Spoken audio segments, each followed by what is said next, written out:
I think people would have seen the video. Let me say, first of all, the police officer in the video was entirely wrong to say that Mr Falter being visibly Jewish would be a provocation.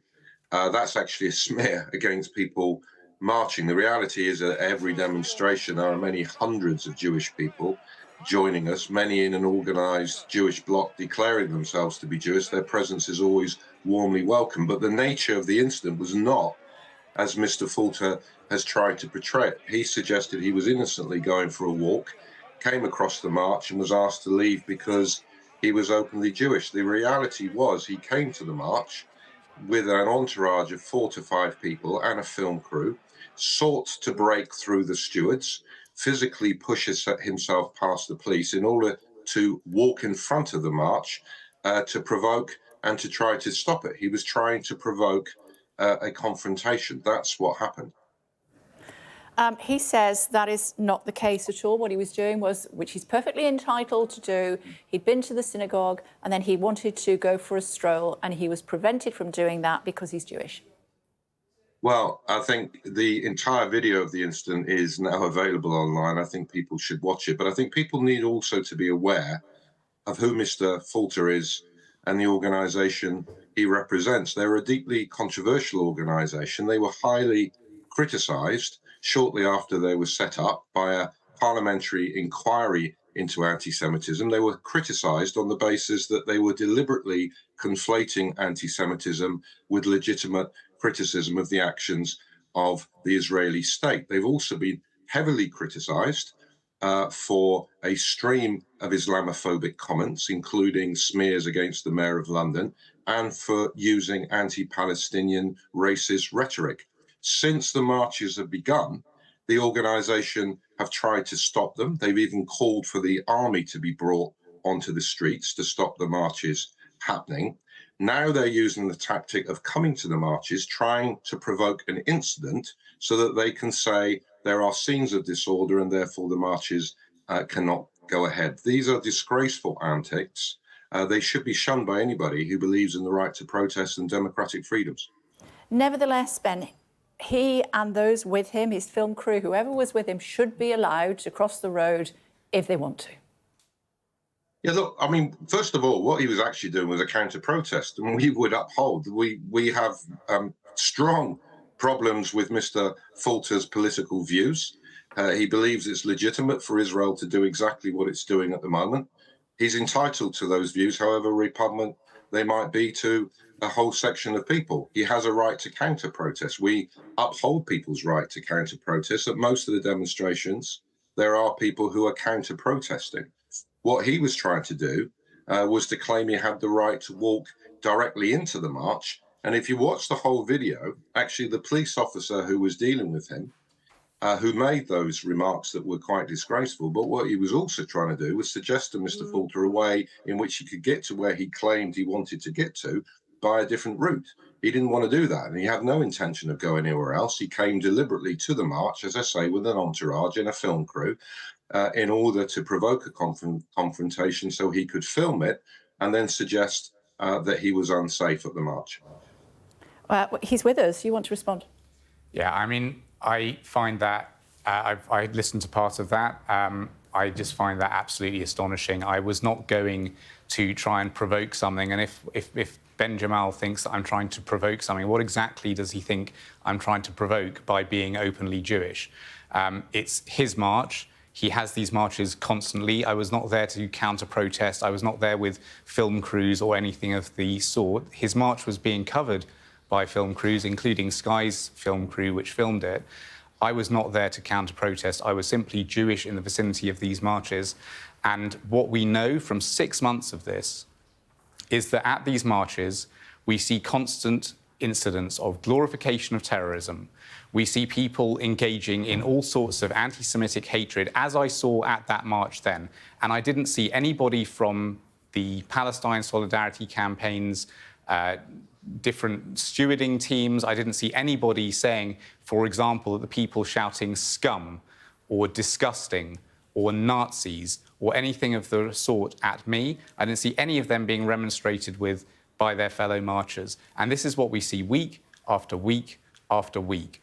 And it is no wonder that Jewish people are increasingly feeling that they cannot come into the centre of town, that they cannot be in the vicinity of these marches. And unfortunately, as I found out, that's true.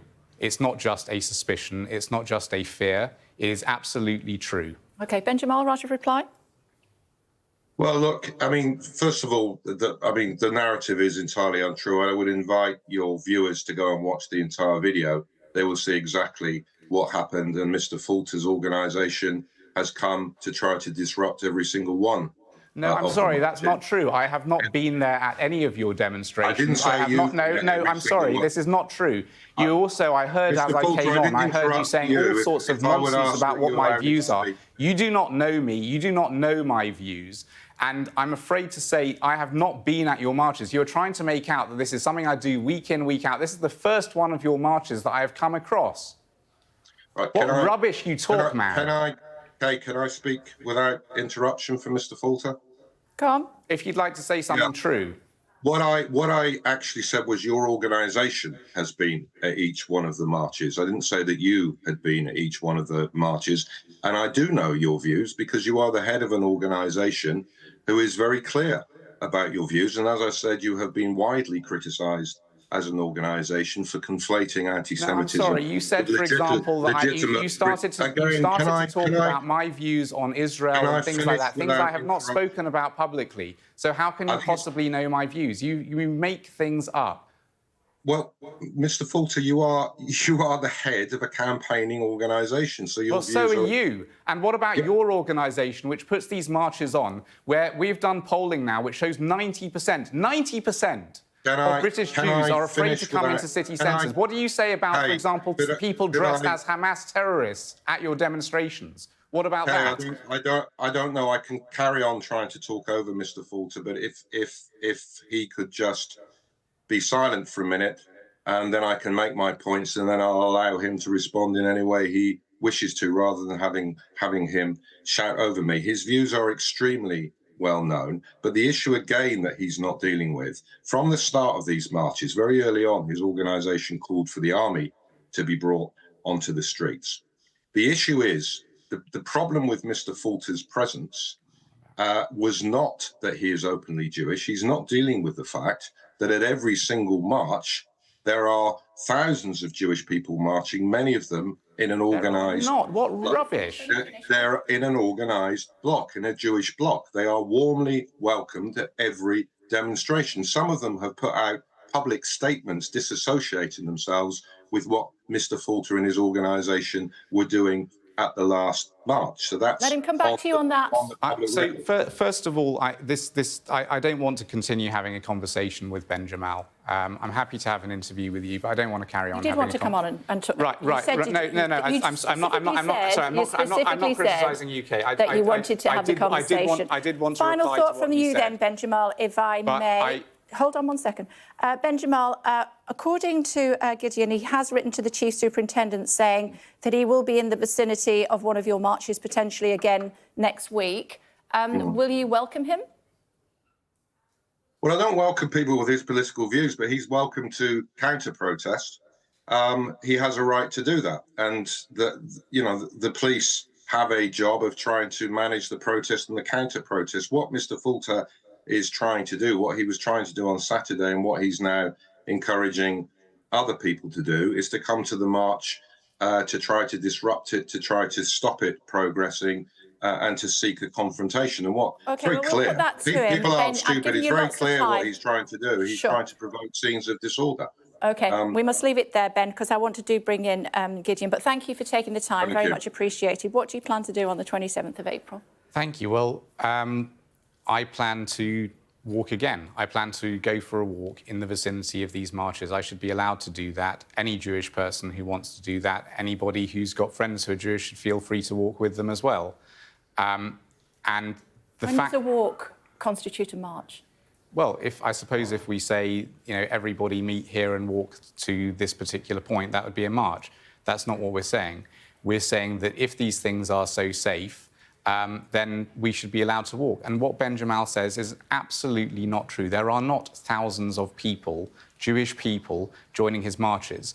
That is just categorically... You clarified that. It's categorically untrue. How many people do you expect to be walking with you next Saturday in the vicinity of a pro-Palestine march? I don't know. It's up to people to decide if they want to walk, where they want to walk. The thing that I would encourage, though, is for people to walk in the vicinity, and if it's so safe and the policing is so good, then it will be safe for everybody to do so. Do you think it might be inflammatory? I mean, I don't think, people have said to me, and Ben Jamal, I heard him saying as well, that I was trying to provoke something. And if you follow that line of argument, then the line of argument has to be that being Jewish publicly in the vicinity of these marches is a provocation, is inflammatory. And it's no different to saying, if a woman wears a short skirt in the vicinity of men, then she brings upon herself anything that happens to her. And it's an interesting analogy. Well, the former Met Chief Superintendent Del Babu has said, personally, if I was policing that march last Saturday, I would have been inclined to have arrested you for an assault on a police officer and a breach of the peace. Del Babu says that he would have arrested me for assaulting a police officer. He said inclined to. Right. Well, I think I'd be inclined to speak to my lawyer about what he said then. I did not assault a police officer. How on earth can anybody say that? I'm quite clearly in the video trying to continue to walk where I was going. The police officer, by the way, and I'm looking at this video, after he says to me, you are quite openly Jewish, after he says that will antagonise the crowds, after he says you'll be arrested if you stay here, and people are whipping out their smartphones and your camera crew and various other people are on him, he realises how badly he's screwed up, and he starts saying that I'm disingenuous, I'm trying to cross the road in the wrong way. Sorry to interrupt, we've only have a limited amount of time, but what about when the former Met Chief Superintendent says, I've seen the full video, the 13 minutes, on Sky News, a different encounter to the one that Gideon Falter has reported. The narrative that's been pushed is not accurate. Personally, if I was policing that march, I would have been inclined to have arrested him for assault on a police officer and a breach of the peace. I think it's a pretty outrageous thing to say. I think it's a pretty outrageous thing to be giving any credence to. I was Jewish. I was crossing the street. I mean, would we be having this conversation, do you think, had there been a far-right march and a black person was walking along the pavement and a police officer spied him out of the corner of his eye, grabbed him and told him, listen, you're being quite openly black, and that might antagonise people. That's interesting, that analogy. And we're going, and if I may, Gideon, because we did have a black newspaper analyst on the programme this morning, and he said that he wouldn't want to, but if there was a pro-right march, he would go elsewhere. Well, OK, so basically what I'm being told by this interview basically is I should have been... to you, well, no, I mean, yes, but these are outrageous things to put to me. No, the idea, well, it is outrageous to suggest. It is outrageous to suggest. A gentleman sat there where you are 2 hours ago, said exactly that. Let me explain. It is outrageous to put to me that the correct response of Jewish people to these marches... But it was OK for you to put it to me. Let me answer, please. If you don't mind. OK, well, please don't then keep talking over me. You're the person with all of the power here. You're the interviewer, and I'd like to respond to your question, if I may. Yes? So you are telling me that it is a reasonable suggestion to put to Jewish people that the correct response to these marches, where we have seen such brazen anti-Semitism the whole time, is to just stay away from them. You know something? I had a conversation not long ago with somebody who said to me, Gideon, is it really the end of the world if Jews have to just avoid central London at weekends for the next few months? And I answered to him, yes, it is the end of a world which has existed since 1936 at the Battle of Cable Street, when Jewish Londoners and our allies stood side to side against the march of the British Union of Fascists and saw them off. And if we concede our place on the streets, as that man is suggesting, then we are absolutely on the slipperiest of slopes. And Let me just to clarify, Mr Falter, you brought up the analogy of the black gentleman, and I responded with an accurate situation that had happened this morning. We are out of time, but thank you very much indeed for joining. Suggestion no, that I you didn't. made. It was actual a matter and you know what? of fact. I'd like Thanks for to joining ask, us on like the programme. Let's bring in the former Met Police Chief Superintendent, should we? Listening to that chat, the gentleman that I quoted to Gideon Falter, Del Babu. Your thoughts? Good morning. Can I respond? Well, Kay, I think what we're seeing, that footage that Sky TV released was very illuminating. You saw Mr Falter trying to push police officers out of the way. I mean, that is a common assault. I think you're getting a more accurate picture of what was happening. I think the police dealt with it, trying to be as sensitive as possible. I think the police officer was offering to take Mr Falter and his group to a place where they could cross more appropriately. Mr Falter was refusing to move and wanted to cross at that particular place against the march.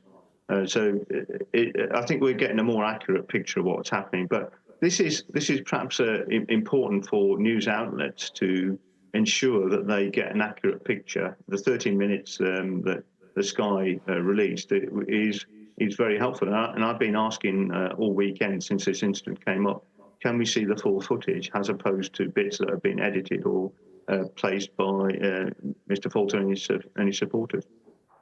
But you can't say, as a police officer, you are openly Jewish, quite obviously Jewish, and so you can't go where you want to go, surely?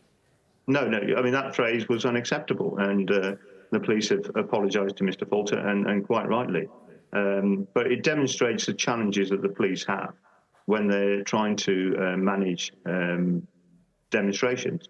They need to ensure that everybody there is safe. They need to ensure that they facilitate a march, a legal and legitimate march.